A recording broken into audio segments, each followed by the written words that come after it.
welcome noise. You in the town, because you are eaters, you don't produce well. You're always making noise.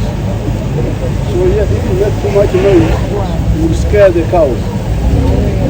So please, we are here to get well, not to eat, because you are eaters.